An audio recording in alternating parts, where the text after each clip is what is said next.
Hello दोस्तों, नमस्कार। आप सभी कैसे हैं?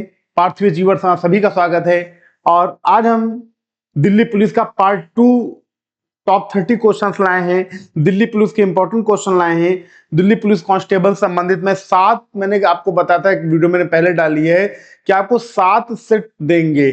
सीरीज रहेगी 7 सेट की, 7 प्रैक्टिस सेट रहेंगे, ठीक 30-30 क्वेश्चन के। लेकिन यह है कि बहुत ही इंपॉर्टेंट हैं। पेपर में कई बार पूछे गए, एक बार नहीं सैकड़ों बार ऐसे क्वेश्चन पूछे गए हैं और बहुत बेहतरीन GK general knowledge, general study, इसमें सारी चीज कवर अप होंगी। सारी चीजें, हिस्ट्री भी होगा, ज्योग्राफी होगा, पॉलिटी भी होगा, स्टैटिक जीके भी होगा, तो सारी चीजें कवर अप होंगी। और आज हम पार्ट 2 लाए हैं दिल्ली पुलिस के लिए। दिल्ली पुलिस कांस्टेबल जिन बच्चों की परीक्षा है वो बहुत केयरफुली देखें, बहुत अच्छे से समझें। जितना हो पाए आप रिवीजन करें। आपके पास जो नोट्स हैं वो मोर टाइम पढ़ें। जितनी बार आप पढ़ेंगे आप उतना अच्छा रिजल्ट दे जाएंगे। यूट्यूब से भी पढ़ रहे हैं या आपके ऑफलाइन सोर्सेज आपके पास हैं, ऑनलाइन सोर्सेज हैं, जो सोर्सेज हैं, आप जितना रिवीजन और प्रैक्टिस सेट सॉल्व करेंगे आप उतना अच्छा रिजल्ट दे जाएंगे। क्योंकि अब टाइम पढ़ने का नहीं बचा कि हम पढ़ें, अब हमारे पास टाइम है कि last previous year question solve करना। लास्ट प्रीवियस ईयर सॉल्व करने के लिए आप ऑफलाइन सेट्स की जो बुक आती है वो परचेस कर सकते हैं। अरिहंत की आती है और बहुत से ऐसे पब्लिकेशंस की आती है जो आपके लिए काफी बेनिफिशियल रहेगा। तो साथ ही साथ आप YouTube पे भी अगर आप जुड़ रहे हैं तो आप हमारे साथ जुड़ रहे हैं तो मैं आपको 200, 250, 300 क्वेश्चन का एक बहुत बढ़िया सेट, एक बहुत सिलेक्टेड प्रॉपर क्वेश्चन का सेट में लाया हूं। मैं ये नहीं कि मतलब 100, 200, 500, 1000 क्वेश्चन बोरिंग मैं नहीं करना चाह रहा हूं। आप कम टाइम में अच्छे से अच्छा गेन कर ले जाएं, अच्छे से अच्छा अचीव कर ले जाएं, ठीक। और मैं ऑफलाइन कोचिंग लखनऊ में पढ़ाता हूं। मेरी कोचिंग लखनऊ में भी ऑफलाइन है और वहां पे मैं पढ़ाया हूं। अभी तक जो भी परीक्षाएं हुई हैं, जितनी परीक्षाएं हुई हैं, मैक्सिमम हमारी टीम जो है, हमारे मैथ्स के सर यूजर हैं, मैं हूं, ठीक। तो जो भी टीचर पढ़ा रहे हैं, जो टीचर अपना काम कर रहे हैं ऑनलाइन, और हमारे टीचर ऑफलाइन भी वही काम कर रहे हैं और बेहतरीन और अच्छे तरीके से कर रहे हैं। बहुत बेहतर आउटपुट 2017-18 से लगातार एक मैं कहता हूं हर साल हमारे यहाँ बच्चे जो सिलेक्शन का उनका रेशियो है बहुत बेहतरीन और जबरदस्त है। अगर मैं आपको बता दूं कि परसेंटेज हमारे यहाँ 60+ परसेंटेज है सिलेक्शन का। एवरी ईयर, ईच ईयर, हर साल 60% से ऊपर बच्चे सिलेक्ट होते हैं। डिपेंड ये करता है कि बच्चे कितने हैं, तो उससे आप मत जाइए। हम बच्चों का हम भीड़ नहीं इकट्ठा करते भेड़ बकरियों की तरह। बच्चे हमारे पास हैं, सिलेक्टेड बच्चे हैं, सिलेक्टेड बच्चे पढ़ते हैं मेरे पास। पढ़ने वाले पढ़ते हैं, नहीं तो इंजॉयमेंट वाले इंजॉयमेंट भी करते हैं, उससे हमें मतलब नहीं है।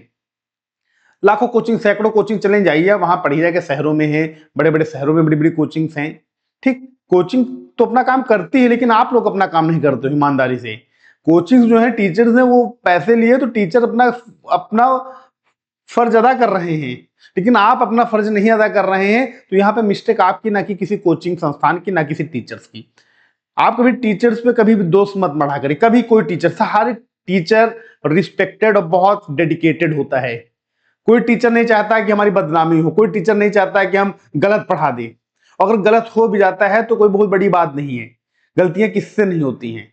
लेकिन कोई भी टीचर आता है, बड़े से बड़ा टीचर हो, छोटे से छोटा टीचर हो, ऑनलाइन हो या ऑफलाइन हो, वो एक रिस्पेक्टेड पद है, रिस्पेक्टेड पर्सन है। उसका सम्मान करिए, इज्जत करिए। वो शिक्षा दे रहा है, शिक्षा बहुत बड़ी चीज है। पिछले कुछ सालों पहले की मैं बात बता रहा हूं, मैं जब छोटा था, हम लोग छोटे थे, पढ़ रहे थे, तो एक सम्मानित पद था शिक्षकों का, टीचर्स। अनुशासन, डिसिप्लिन मेंटेन करना, डर। आज की डेट में तो माहौल बड़ा वैसा है। बच्चे टीचर से फ्रैंक बिहेवियर अच्छी बात है, लेकिन मर्यादा बच्चे भूल जाते हैं। वो मर्यादा, ये बड़ी गलत चीज है। टीचर के साथ आप मर्यादा मत तोड़ो। टीचर फ्रैंक है, बहुत अच्छी बात है। टीचर आपके साथ अच्छा ट्रीट कर रहा है, बहुत अच्छी बात। लेकिन आप लोग भी इन सब चीजों का मर्यादा रखिए कि वो गुरु हमारे। भगवान भी कहते हैं माता पिता वो हमसे बड़ा गुरु होता है। गुरु का दर्जा सर्वोच्च दिया गया है, ईश्वर ने भी कहा है। शिक्षित करते हैं वो गुरु हमारे नजर में। हमको जिनसे मैं अच्छी चीजें सीख रहा हूं, अच्छी चीजें पढ़ रहा हूं, मेरे लिए वही गुरु है। जिनसे आप अच्छी चीजें सीख रहे हैं, वो टीचर हो, दोस्त हो, फ्रेंड्स हो, यार हो, मम्मी पापा हो, जो भी हो, जिससे मैं अच्छी चीजें सीख रहा हूं, वो हमारे लिए वो गुरु है। लेकिन जो आपको शिक्षित कर रहा है, आपको जानकारियां प्रोवाइड कर रहा है, तो उसका सम्मान करिए, आप इज्जत करिए। ऑफलाइन पढ़े चाहे ऑनलाइन कहीं भी पढ़े, मैं ये नहीं कर रहा हूँ कि आप हमारे चैनल पर पढ़ रहे हैं, किसी चैनल पर किसी टीचर को, हर टीचर अपना 100% डेडिकेट करता है, हर टीचर अपने तरफ से बहुत में। आप लोग क्या सोचते हो कि टीचर आ रहा है 15-20 मिनट, आधा घंटा, 1 घंटे की वीडियो बना के चला जा रहा है, और उसके पीछे मेहनत उसकी देखो कितनी है। मैं बड़ी कोचिंग्स की बात नहीं कर रहा हूँ, बड़े इंस्टीट्यूट्स की बात नहीं कर रहा हूँ, उनके पास टीम्स हैं, लेकिन जो बहुत से कोचिंग के पास नहीं टीम है, टीचर खुद कंटेंट तैयार करता है, टीचर खुद थंबनेल तैयार करता है, टीचर खुद अपना टीचर हर एक चीज अपना प्रिपेयर करता, तब जाके आता है कैमरे के सामने, वो पढ़ाता है। आधे घंटे की वीडियो के 2 से 3 घंटे वो मेहनत करता है, तब जाके आता है। कभी कभी क्या होता है कि एक बार वीडियो नहीं, 2 बार नहीं, 3 बार नहीं, कई बार टाइम लग जाता है बनाने में, है ना। तो आप लोग बेटा सपोर्ट करिए और एक दूसरे का मान सम्मान बनाए रखिए, और कुछ नहीं चाहिए किसी को, ठीक। सब मान सम्मान के भूखे हैं, मान सम्मान आप करिए और कुछ नहीं, ठीक। तो चलो अपने पॉइंट पे आप आते हैं, Delhi police GK GS important question पे, राइट। शुरू करते हैं।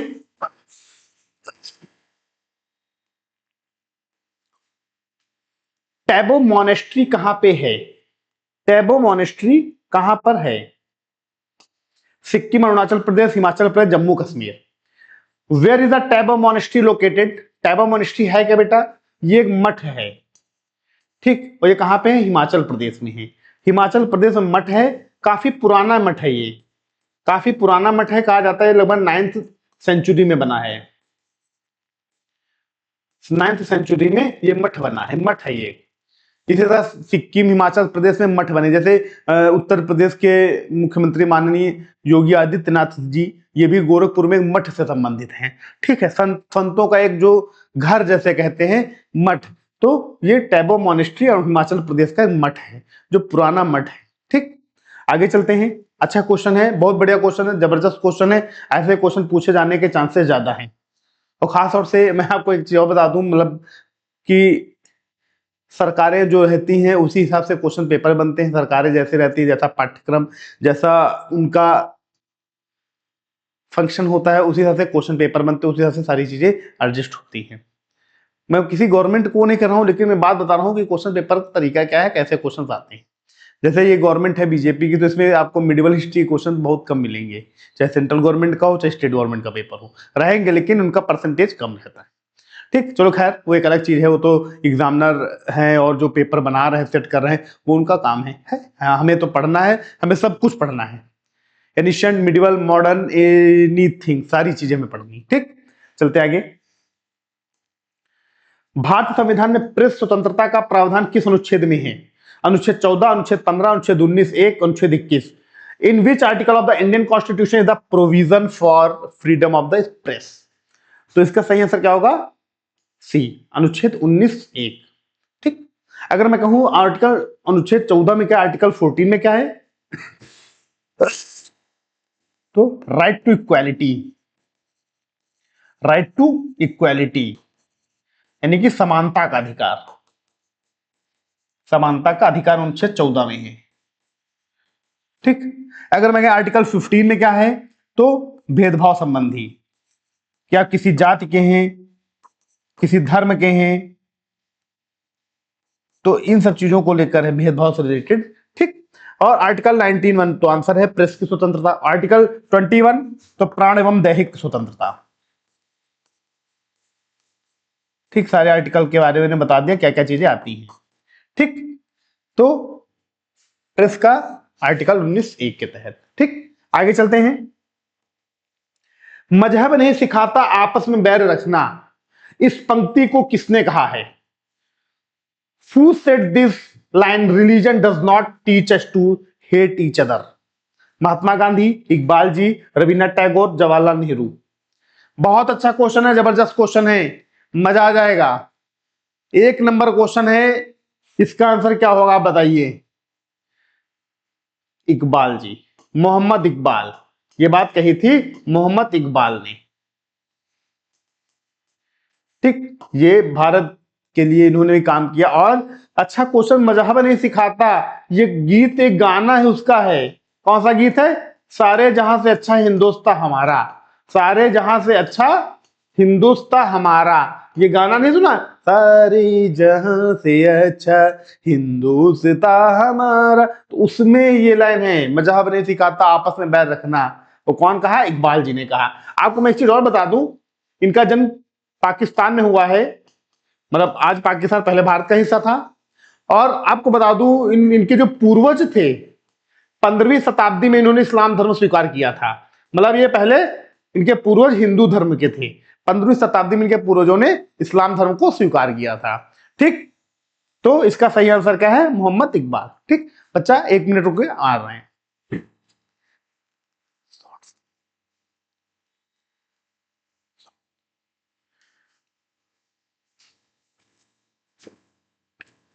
ठीक, तो फोन आ गया था, इसी वजह से काटना पड़ा। आगे चलते हैं।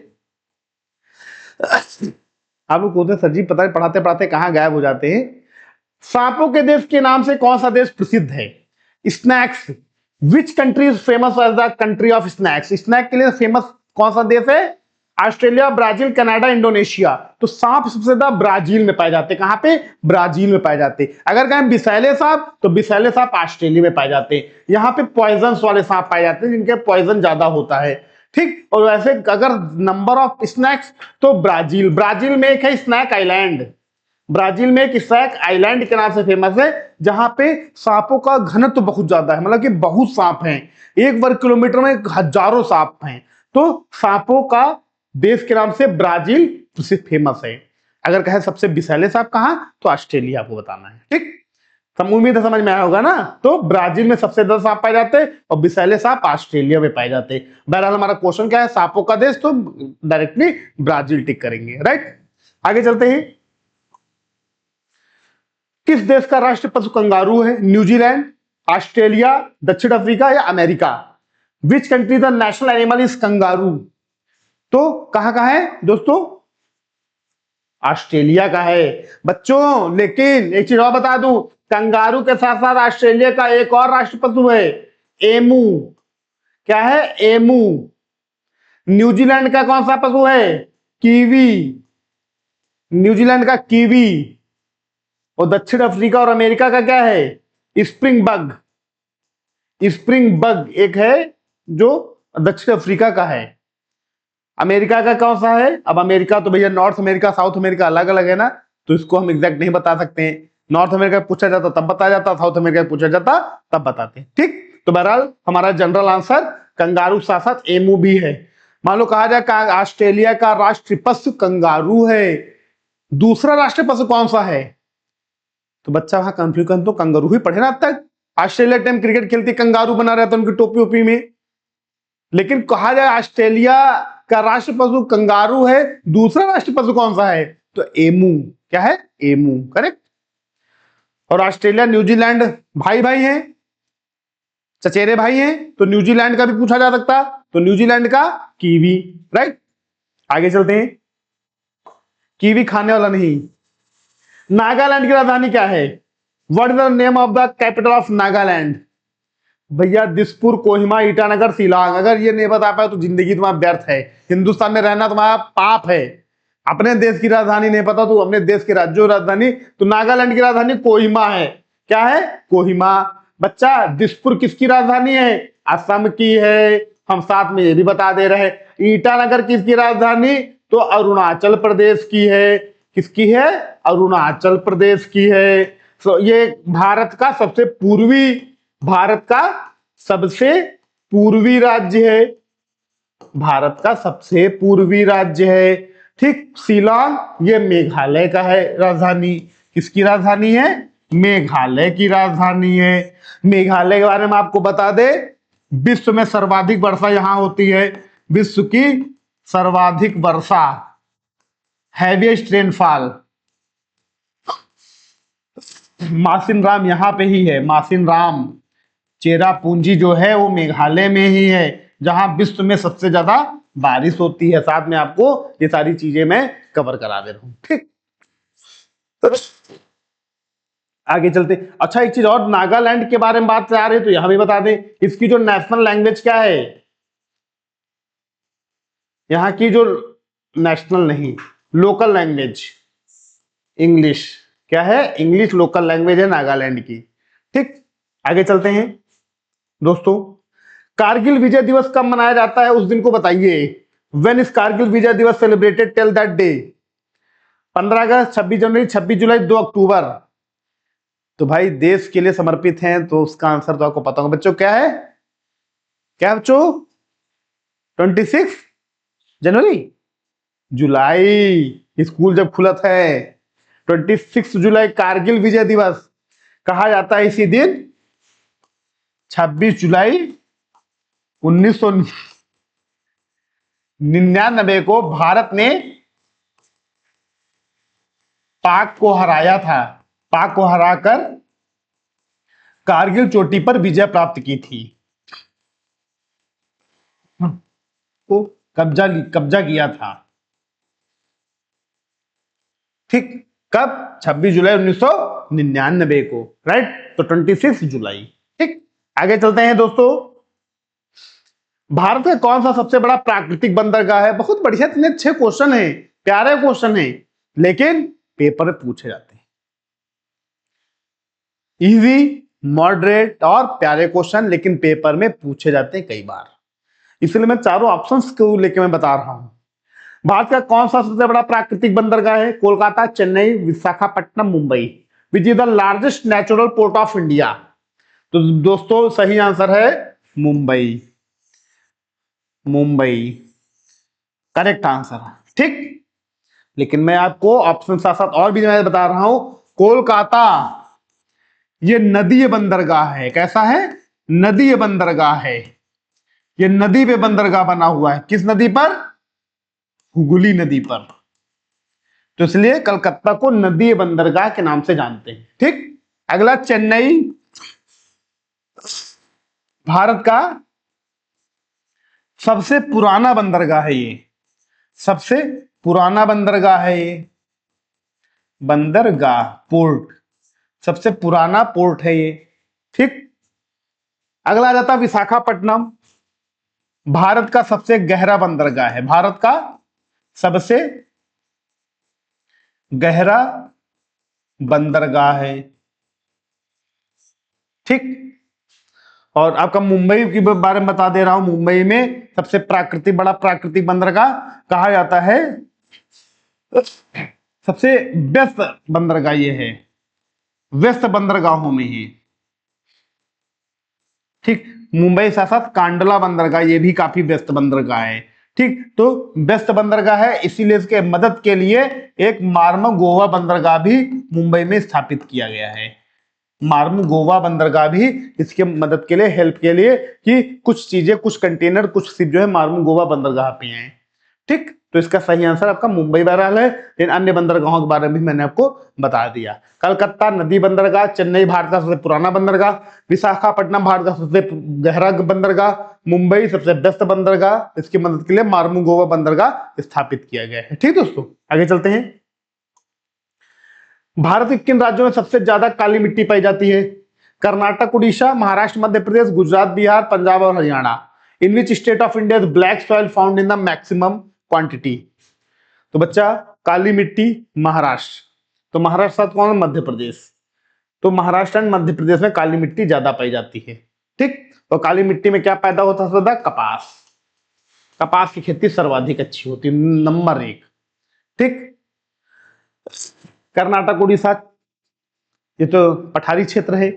ठीक। लेकिन यहाँ पे चावल आवल का उत्पादन अच्छा होता है। गुजरात, बिहार, तो गुजरात एक तटीय क्षेत्र है, लेकिन बिहार क्या है? यहाँ पे जलोढ़ मिट्टी पाई जाती है। पंजाब, हरियाणा जलोढ़ यानी एलुवियल सॉइल जिसे बोलते हैं, एलुवियल सॉइल। ठीक। और उसके अलावा जैसे गुजरात आपका हो गया, कर्नाटक हो गया या उड़ीसा हो गया, तो यहां पे आपकी डेल्टाई सॉइल पाई जाती है, डेल्टाई मिट्टी। ठीक। कौन सी मिट्टी पाई जाती है? डेल्टाई मिट्टी पाई जाती है। ठीक। आगे चलते हैं। Institute of paper technology Uttar Pradesh किस जगह पर बना है? Meerut, Lucknow, Saharanpur, Agra. Where is the institute of paper technology located in Uttar Pradesh? तो सहारनपुर। ठीक।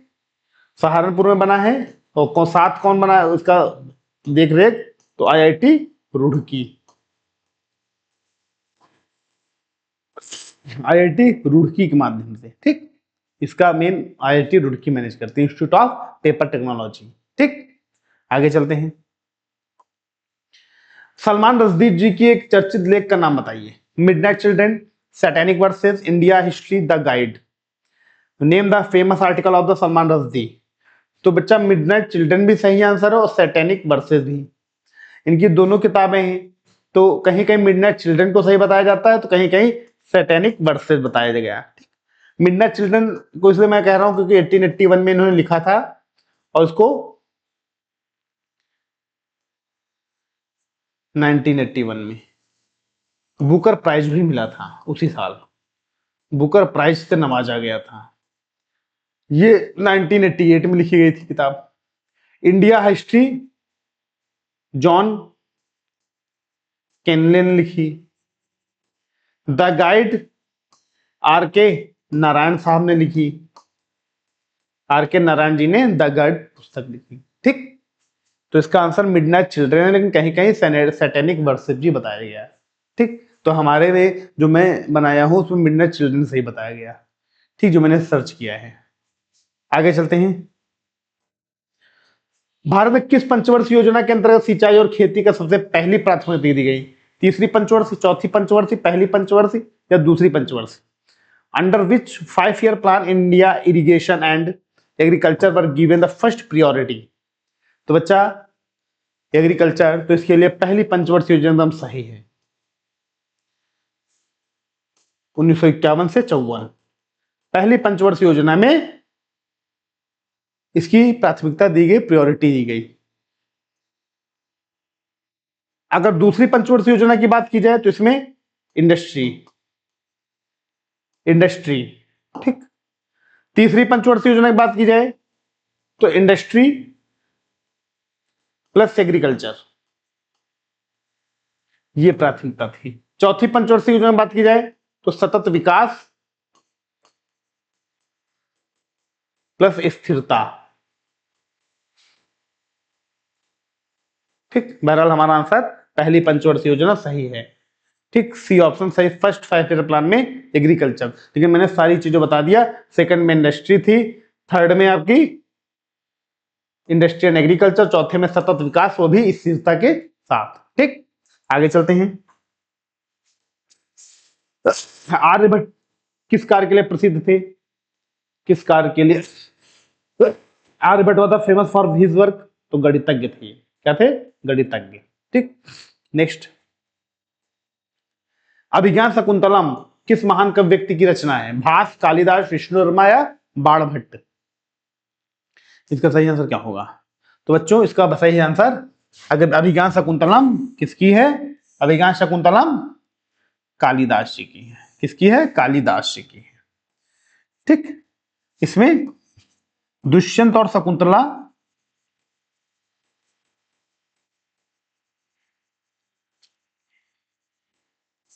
कि प्रेम के विषय में बात की गई है, जीवन के विषय में बात की गई है। ठीक, भास जो थे उस समय ये नाटककार थे। ये कौन थे? नाटककार, आर्टिस्ट थे ये। जैसे आज की डेट में कहने सलमान खान, शाहरुख खान, रणबीर कपूर, उसमें आर्टिस्ट थे, नाटककार थे। विष्णु शर्मा जी ने पंचतंत्र की कहानी लिखी है। पंचतंत्र की कहानी लिखी है। बाणभट्ट ये संस्कृत के गद्य व पद्य का संकलन करते थे। संस्कृत के गद्य व पद्य का संकलन संकलन करते थे। ठीक, तो इसका सही आंसर हमारा कालिदास है। करेक्ट, इसका सही आंसर दोस्त क्या है? कालिदास है। ठीक, और उनके बारे में मैंने और जो ऑप्शन उनके बारे में बता दिया। भास नाटककार, विष्णु शर्मा पंचतंत्र की कहानी लिखे और बाणभट्ट संस्कृत के गद्य पद्य का संकलन। ठीक, आगे चलते हैं। जयसमंद झील किस राज्य में है? In which state the Jaisamand lake located? Rajasthan, Gujarat, Madhya Pradesh, Chhattisgarh? तो राजस्थान। राजस्थान के उदयपुर जिले में। कहा? उदयपुर जिले में। महाराणा जयसिंह ने बनवाया था इसको। महाराणा जयसिंह ने, वही लगभग 17वीं शताब्दी में। ठीक, जयसमंद झील। ठीक, जैसमन लेक कहाँ है? राजस्थान में, उदयपुर में, उदयपुर। ठीक, आगे चलते हैं। विनोबा भावे जी का एक प्रसिद्ध कथन का नाम बताइए। Name of one famous statement of Vinoba Bhave जी। जय भारत, जय जगत, जय हिंद, जय मानवता। जय भारत, जय जगत, जय हिंद, जय ह्यूमैनिटी। तो जय जगत, जय जगत ये पूरे विश्व को अपना परिवार कहते थे, विश्व में शांति और भाईचारे की मिसाल। जय जगत का मतलब विश्व में शांति व भाईचारा स्थापित करना।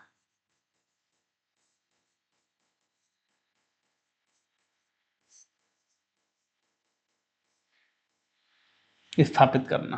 ठीक, अगला, नमक उत्पादन का सबसे बड़ा स्रोत का नाम बताइए। Name the biggest source of salt production. पहाड़, नदी का पानी, समुद्र का पानी या झील? Mountain, river water, sea water and lake. तो समुद्र का पानी, सी वाटर। ठीक, इसका आंसर सी, इसमें कुछ बताना है नहीं। अगला, अभ्रक का उत्पादन पूरी दुनिया में सबसे ज्यादा कौन सा देश उत्पादित करता है? Which country produce the most mica in the world? तो मिका सबसे ज्यादा कौन सा देश प्रोड्यूस करता है दुनिया में? ऑप्शन आपके सामने है, भारत, चीन, रूस या ब्राजील। तो चीन, चाइना सबसे ज्यादा करता है अभ्रक का उत्पादन, माइका का। ठीक, अगला, चीन और भारत में कभी कभी भारत आता है नंबर एक, कभी चीन आता है। द्रव्यमान का एसआई मात्रक क्या है? What is the SI unit of mass? Gram, kilogram, ton, quintal? तो किलोग्राम, किलोग्राम है मास का, द्रव्यमान का एसआई मात्रक किलोग्राम। ठीक, आगे, विनिपेग झील किस देश में है? अमेरिका, कनाडा, ब्राजील, रूस? इन विच कंट्रीज लेक विनिपेग? तो कनाडा में। कहा है? कनाडा में। कहा जाता है दुनिया की 10वीं सबसे बड़ी मीठे पानी की झील, विश्व की 10वीं सबसे बड़ी मीठे पानी की झील।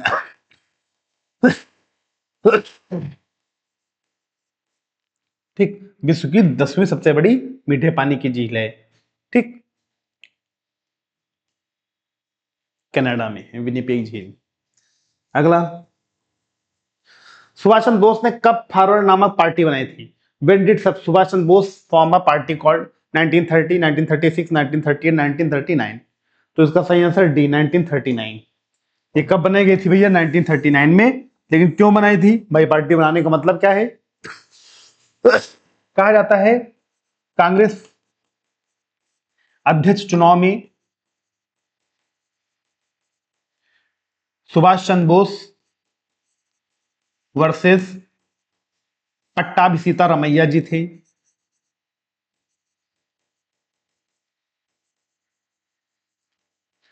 इनको सिर्फ एक वोट मिला था और सारे वोट, ऑल वोट्स जो है सुभाष चंद्र बोस जी को मिले थे। इनको सिर्फ एक वोट मिला था, किसका? गांधी जी का। जिसकी वजह से विजय ये हुए थे, इन गांधी जी को पसंद नहीं है तो इसलिए इन्होंने इस्तीफा दे दिया और फिर फॉरवर्ड नामक पार्टी की स्थापना की थी। ठीक, ये मामला था, तब फॉरवर्ड पार्टी स्थापित की गई थी। नेक्स्ट क्वेश्चन, शिमला समझौता किस वर्ष हुआ? 1970, 1971, 1972, 1973? In which year was the Shimla agreement sign? तो 1972। इंदिरा गांधी जी थी और वर्सेस पाक के राष्ट्रपति थे, भुट्टो उट्टो कुछ कैसे नाम था, हम नाम नहीं लेंगे, कोई दुश्मन देश है ना, हम नाम नहीं लेंगे ज्यादा। अगला, डिवाइन कॉमेडी किताब किसने लिखी? होमर, दांते, Shakespeare, Tolstoy? Who wrote the book of divine comedy? तो मिस्टर दांते, होमने दांते। ये इटली के राइटर थे, इटली के थे।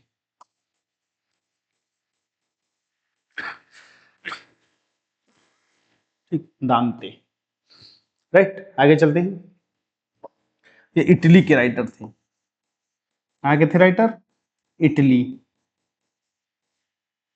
ठीक, आगे चलते हैं। विश्व का तीसरा सबसे बड़ा महाद्वीप कौन सा है?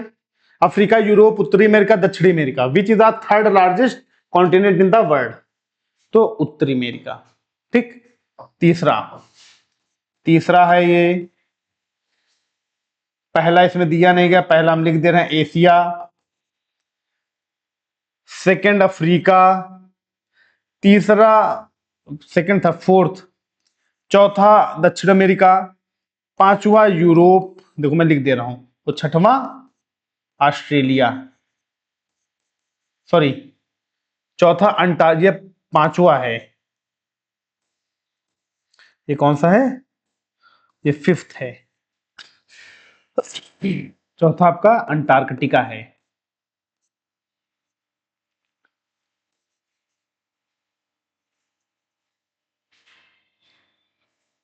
चलो खैर छोड़ो।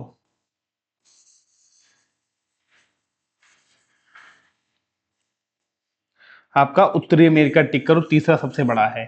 फर्स्ट पे आपका एशिया आ जाता है, सेकंड पे आपका अफ्रीका आ जाता है, तो थर्ड पे नॉर्थ अमेरिका, उत्तरी America.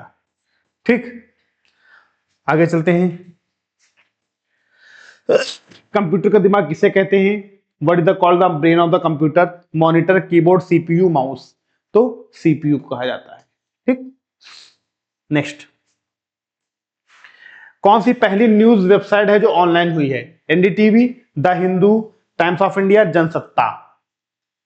Which is the first news website that went online? तो द हिंदू। कौन सी? The Hindu website. ठीक, जो ऑनलाइन हुई है, ये 1995 में स्टेब्लिश हुई थी, लॉन्च हुई थी द हिंदू। अगला, भारत रत्न देने की शुरुआत किस वर्ष से हुई? 1947, 1950, 1954, 1962। इन which year did the Bharat Ratna award begins? तो इसका सही आंसर 1954। सीवी रमन जी को दिया गया था, सर्वपल्ली राधाकृष्णन जी को दिया गया था,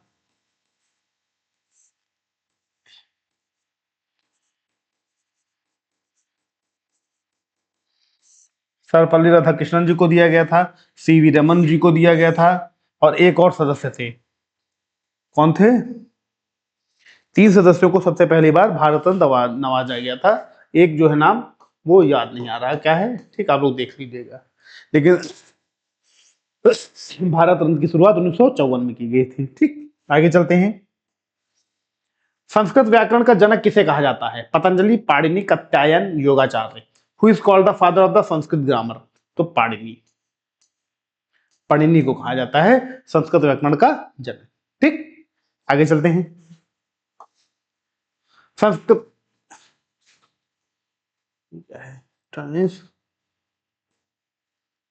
बिहू लोक नृत्य किस राज्य का है?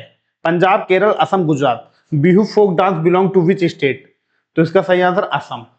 बिहू असम का है। ठीक, बिहू लोक नृत्य मतलब जब नववर्ष वगैरह इनका होता है तब ये लोग नृत्य करते हैं, जब नववर्ष मतलब कि बसंत के टाइम में, मतलब हिंदू जो त्योहार होते हैं, हिंदू महीने जो होते हैं उस बिहार पे उस समय बसंत चलता है, तो उस समय लोग ये सेलिब्रेट करते हैं, बिहू लोक नृत्य। ठीक, करते हैं। भारतीय फिल्म का जनक किसे कहा जाता है? Satyajit Ray, Gundiraj Govind Phalke, Raj Kapoor, V Shantaram. Who is called the father of the Indian cinema? Satyajit Ray, Dada Bhai Gundiraj Govind Phalke, Raj Kapoor, V Shantaram. तो गुंडीराज गोविंद फाल्के, इन्हीं के नाम से ही दादा साहब फाल्के अवार्ड दिया जाता है। दादा साहेब फाल्के पुरस्कार दिया जाता है। इनकी पहली फिल्म कौन सी थी? राजा हरिश्चंद्र। इन्होंने जो पहली फिल्म बनाई थी, कौन सी बनाई थी? राजा हरिश्चंद्र।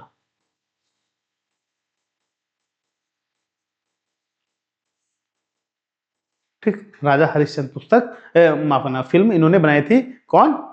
गुंडीराज गोविंद फाल्के जी। ठीक, तो दोस्तों दिल्ली पुलिस के लिए टॉप 30 क्वेश्चन थे जो आपके एग्जाम ओरिएंटेड हैं। ठीक, क्वेश्चन को आप लोग नोट डाउन जरूर कर लीजिएगा।